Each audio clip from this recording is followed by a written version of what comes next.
hit the subscribe button, hit the notifications bell. Glad we have a nice evening to check in. Welcome, everybody. Welcome, welcome. Glad you're here. Glad I'm here with you. It is Sunday night. We end a weekend. I'm here in my lovely Brooklyn apartment, not in front of the bookshelf, but rather sitting in the bedroom. And we'll just talk on here for a little bit. Not going to be on for, hours and hours, but we'll be on here. The way we do things on our show is we have the opening remarks, and then after the opening remarks, we do the roll call.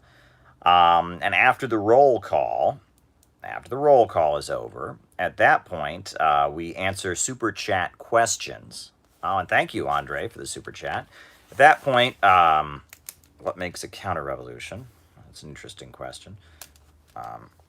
What makes a counter-revolution? And after that, I answer your super chat questions until we're done. That's how it works here. That's how we roll. So hit the like button, hit the subscribe button, hit the notifications bell, and Rumsfeld. And I guess we will jump into it. I'm definitely already going to talk about unrest in Cuba.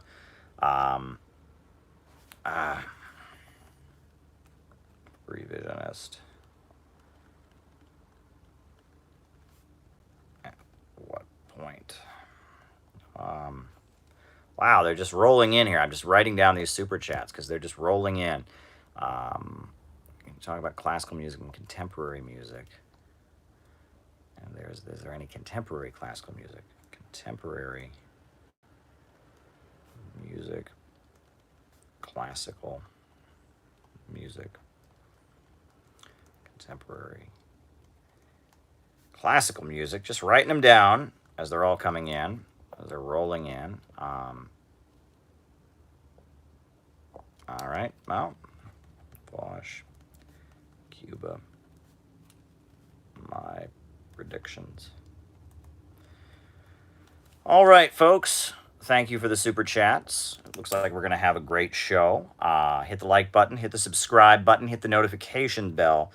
So, folks, as you are probably already aware, just after the assassination of the president of Haiti, which I interviewed Danny Shaw about this afternoon. You can actually go and check out that interview. It was a great conversation I had with Danny Shaw this afternoon about what really happened and what's going on the ground in Haiti.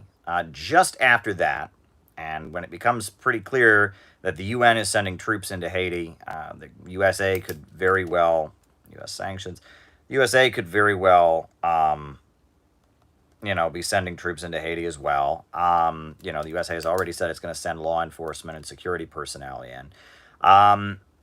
At this point now, today, we've seen, just a full mobilization of anti-communists in Cuba. There's been a full mobilization. The anti-communists have poured out, and it's pretty clear. It's pretty clear that these anti-communists that poured out into the streets in Cuba, that this was coordinated, because the Miami folks, the right-wing opposition, based in the United States, the Cuban exile community, they were all ready to swing into action with protests. They had protests going on in Miami, protests even in New York City, in Central Park. They were protesting today. And on top of that, U.S. mainstream media was all queued up to start supporting the protests. And it's pretty clear that this is a coordinated attack on the Cuban government. Now, the question is, one thing that's worth pointing out is that the, I don't know what you want to call it, the Cuban opposition, the Gusano lobby, the Miami lobby, the network of people loyal to the exile community, that are fanatically committed to overthrowing the Cuban government, they have an axis of their own.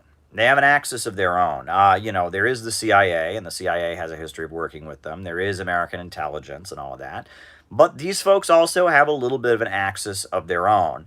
And when it comes to Cuban policy, there have been some clear divisions in the deep state. For example, there's now a U.S. embassy in Cuba. The Obama administration established diplomatic relations. But there was some very mysterious stuff going on. They were claiming that sound weapons were being shot at the Cuban embassy, and the Cuban government was saying that it's simply not the case, and we'll grant full access to show that's not true. And there was all these allegations that somebody was harassing the American diplomats that were in Cuba, and that was very, very bizarre. And then you'll notice that a number of the people supporting Donald Trump and at that big demonstration, that quote unquote stop the steal protest that culminated in the Capitol riot, a lot of them were Miami Cubans bussed in. And that Donald Trump did a lot to pander to the Miami Cubans, even though Donald Trump was widely hated by American media. But then it gets even more interesting because Donald Trump did not close the U.S. embassy in Cuba. He did not end diplomatic relations.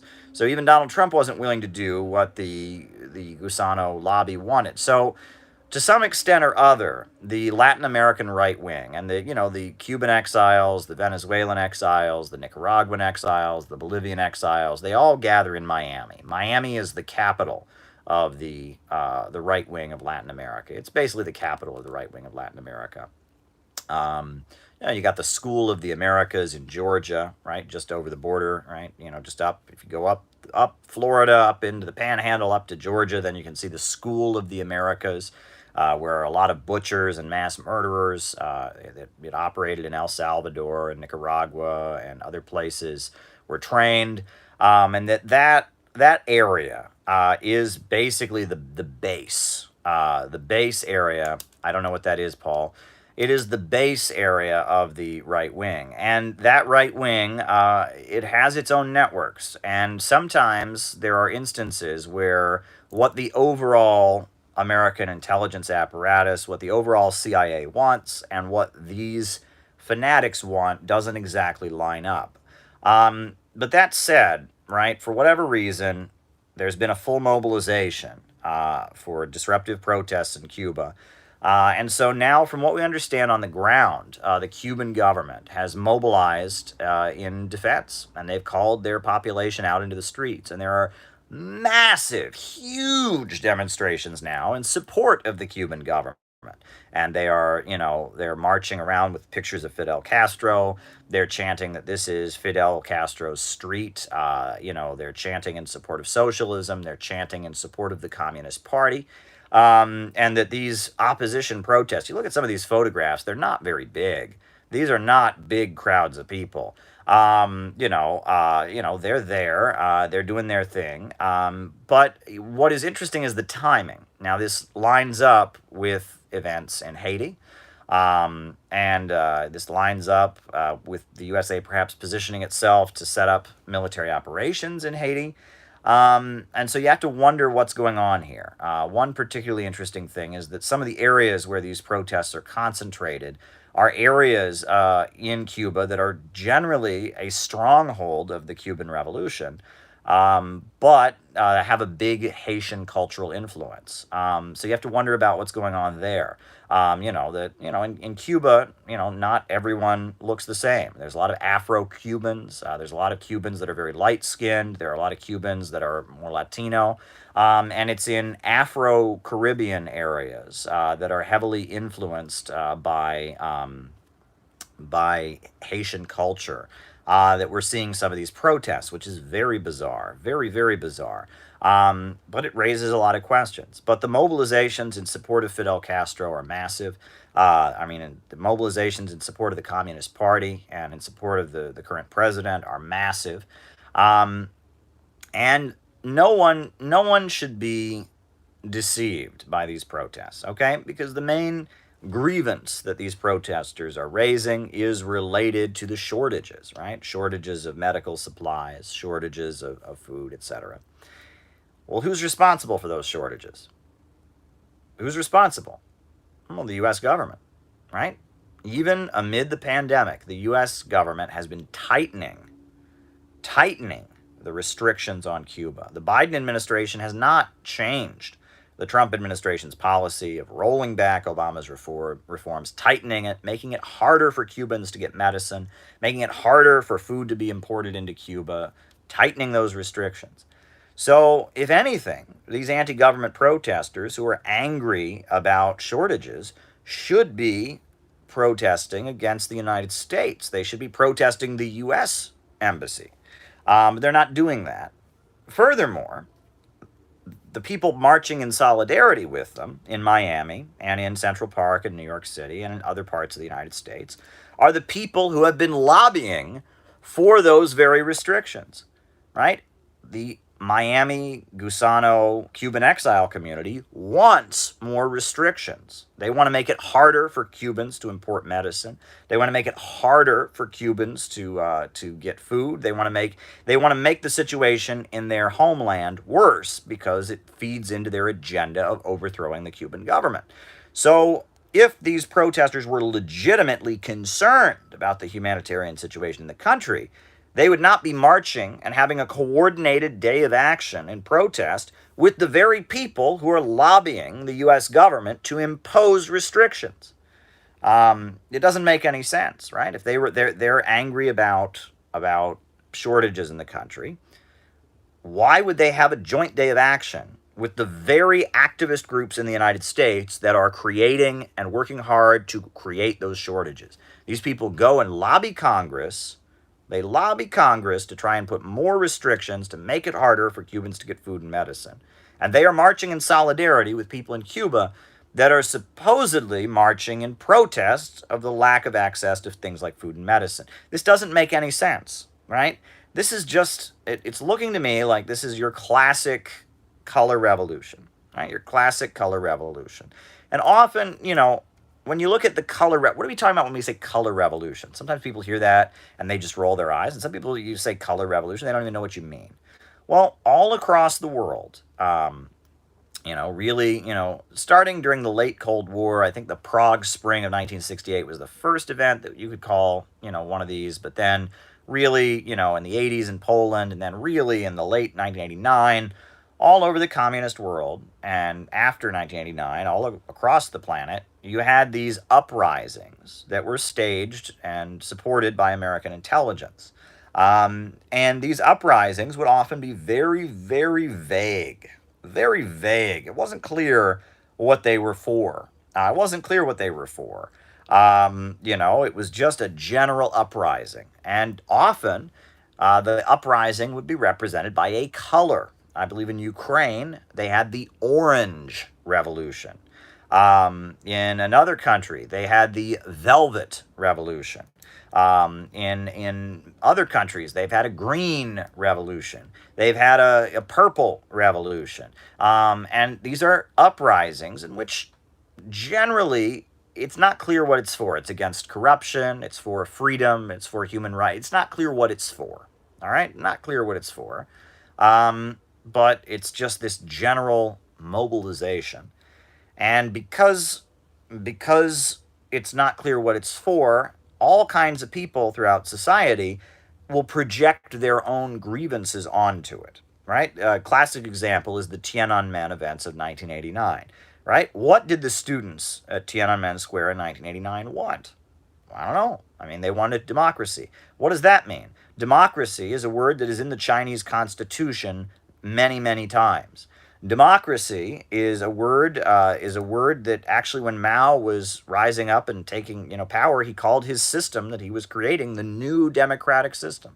During the Cultural Revolution in China, a lot of folks in China feel that China was too democratic, meaning that there was so much chaos, there was like mob rule. And that's the main feeling, is that during the Cultural Revolution in China, there was too much democracy, and it led to chaos and instability in the country. So democracy is this vague thing, and some of those, and what you saw during the Tiananmen events of 1989 is you saw some students that were motivated by wanting to be like the United States. They erected a statue modeled on the Statue of Liberty. They were just, they were enthused American, people who really liked the United States. Then you had some other folks that were racist, right? There was a big racist campaign going on, in China against the presence of black students and African students on Chinese campuses, and there were mobs of students who would go around lynching black Africans who were getting scholarships and attending universities in China. In addition to that, there were neo-Maoists. There were people who wanted to go back to the Gang of Four and didn't like Deng Xiaoping and his economic reforms. And there were some Trotskyites, and it was everybody in China that had any possible grievance with the Chinese government suddenly found their way to Tiananmen Square. And there were labor unions, and there were sections of the military, and it was anybody who had any possible grievance suddenly found a place in this mobilization. And that's generally what happens in a color revolution, is they just kind of, they put up a neon sign in the sky that says, protest, and everybody, left wing, right wing, everybody. All right, Mandel, Bettelheim on Cuba. Yeah, everybody, just, everybody just goes crazy. Everybody just goes crazy about this. And that then creates the pretext for a pro-U.S. faction of the military to seize power. And that's what generally happens. Amid the chaos, amid the instability created by the protests, all the media focuses on the protests, and then a section of the military that's pro-American, pro-Western capitalism seizes the moment to declare themselves in charge, and to end the chaos, and the Marxist-Leninist government is overthrown. That is how color revolutions generally go down. Now, in China in 1989, it failed. It did not work. And the reason it did not work was because most of the Chinese military was not willing. There was, I believe, one section of the People's Liberation Army that went, and joined the protest, but the rest of the Chinese military, the military that was outside of Beijing, pretty much supported the government, and they moved in, and that was the end of that. There was kind of an amnesty, from what I understand, in 1989. A lot of the folks who had been supporting the protests were kind of told, if you will just go back, all right, how old am I? If you will just go back and, pretend this never happened, we'll just pretend this never happened also.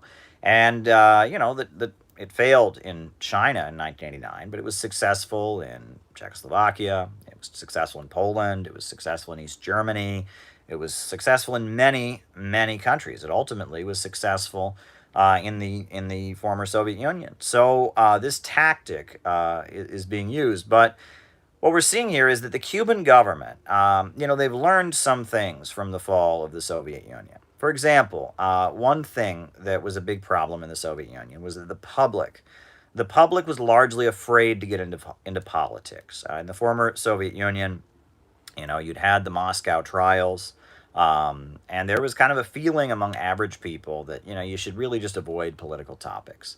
And the reason for that was that, generally, if somebody was an anti-communist and was, speaking up against the government, usually everyone would just ignore them. But if it got to the point that they were pretty blatantly playing a disruptive role, then they would be disappeared. Then the secret police would come in and remove them. And that created this atmosphere where people generally stayed away from politics, and people generally got the idea that, we shouldn't get involved in politics. Cuba takes the opposite approach. Cuba has done a huge amount to involve the population in politics, to bring the people into the political process.